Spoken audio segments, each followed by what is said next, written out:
Hello दोस्तों, race IAS के YouTube channel पे आप सभी का स्वागत है। तो आप में से कई सारे ऐसे लोग होंगे जो 2023 को टारगेट करके चल रहे होंगे, 2023 में उन्हें एग्जाम देना होगा यूपीएससी का, या कई ऐसे भी होंगे जो 2024 में एग्जाम देना चाह रहे होंगे। कुछ ऐसे होंगे जिन्होंने हाल ही में तैयारी शुरू की होगी, या कुछ ऐसे भी हैं जो अभी तैयारी करने का सोच रहे हैं। तो आज हम इसी विषय पर बात करेंगे। सबसे पहले तो हम स्टेजेस जानते हैं यूपीएससी एग्जाम की, कि कितने स्टेजेस में एग्जाम होता है। तो सबसे पहले प्री मेंस इंटरव्यू 3 स्टेजेस में आपका एग्जाम होता है। आज हम फर्स्ट स्टेज यानी प्रीलिम्स एग्जाम के लिए बात करेंगे। सबसे पहले हम जानेंगे कि क्वेश्चन पेपर कैसा होता है, नंबर ऑफ क्वेश्चंस कितने होते हैं, टोटल मार्क्स के बारे में जानेंगे, नेगेटिव मार्किंग देखेंगे और जानेंगे कि क्वालिफाइंग पेपर यानी प्रीलिम्स पास करने के लिए क्वालिफाइंग पेपर का क्या महत्व है और क्या प्रावधान होते हैं। तो सबसे पहले हम आते हैं क्वेश्चंस पेपर पे। क्वेश्चन पेपर देखें तो GS1 एंड GS2 यानी सामान्य अध्ययन 1 और सामान्य अध्ययन 2 यानी CSAT civil services aptitude test आपका सेकेंड पेपर होता है। फर्स्ट पेपर में आपका जो सिलेबस होता है उसमें आपके history, all history, ancient, medieval and modern history के क्वेश्चंस होते हैं। ज्योग्राफी, आपकी history, geography, polity, economy, environment, ecology and current events के क्वेश्चंस आपसे पूछे जाते हैं GS1 में।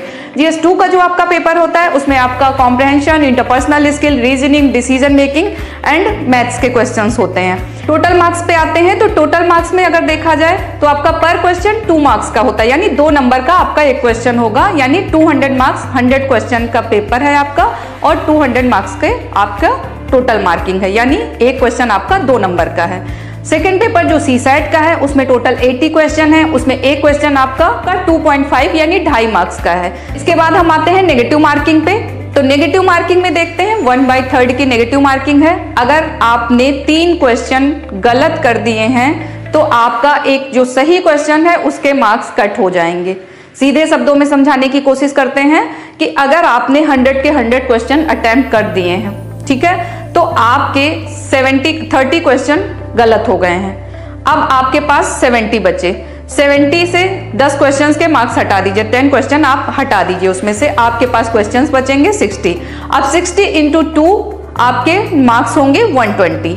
तो 120 मार्क्स आपको मिलेंगे टोटल नेगेटिव मार्किंग के बाद। क्वालिफाइंग पेपर पे आते हैं। क्वालिफाइंग पेपर GS2 CSAT का जो आपका पेपर है वो आपका क्वालिफाइंग पेपर होता है।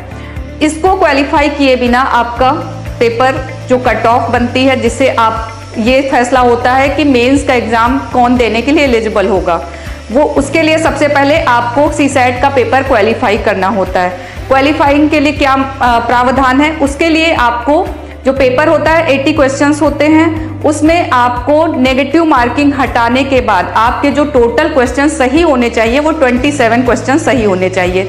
आपको 33% मार्क्स के साथ उसको क्वालिफाई करना होगा, यानी 66 मार्क्स आपको लाने होंगे उस पेपर में, उसके बाद ही आप उसको क्वालिफाई कर सकते हैं। तो आज की वीडियो के लिए बस इतना ही, मिलते हैं नेक्स्ट वीडियो में। Thanks for watching.